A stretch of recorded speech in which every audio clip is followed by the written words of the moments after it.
When Daisy first came home, Dozer didn't treat her like a new friend.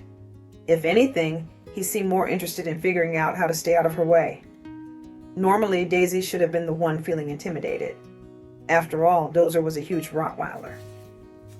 Next to him, she looked more like a toy than a dog. But she wasn't intimidated at all. She didn't seem to care about their size difference. From the very first day, she was determined to get Dozer's attention. Wherever he went, she followed. Every chance she got, she tried to play with him. It was as if she had already decided they were best friends. She would tap his paws, tug on his tail, and even chase after him while barking. Most of the time, Dozer simply ignored her, but Daisy never gave up. For days, she kept doing the same thing. Dozer would walk away, and a few seconds later, Daisy would be right beside him again.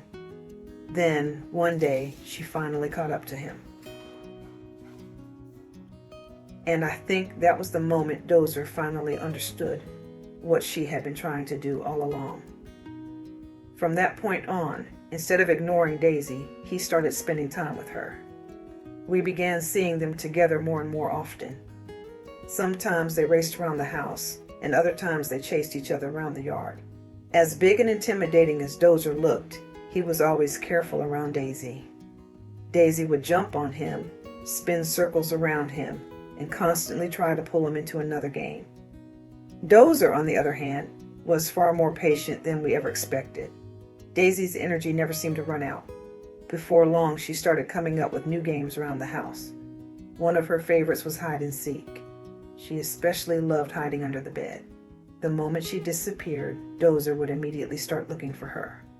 He would wander around the room, peek under the bed, and wait for her to come back out.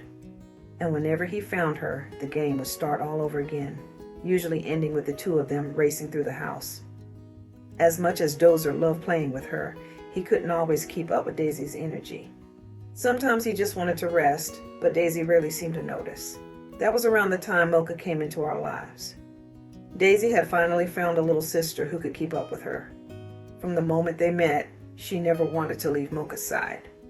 Before long, they were running, playing, and getting into trouble together. Dozer usually preferred to sit back and watch, but every now and then, he couldn't help joining in. The truth is, when Daisy first came home, Dozer didn't want anything to do with her. At least that's how it seemed. But Daisy never accepted that, and in the end, she got exactly what she wanted. Then Mocha came along, giving Daisy another friend to play with. Now, no matter where you look, at least one of them is always right next to the others. I think Daisy knew that was going to happen from the very beginning.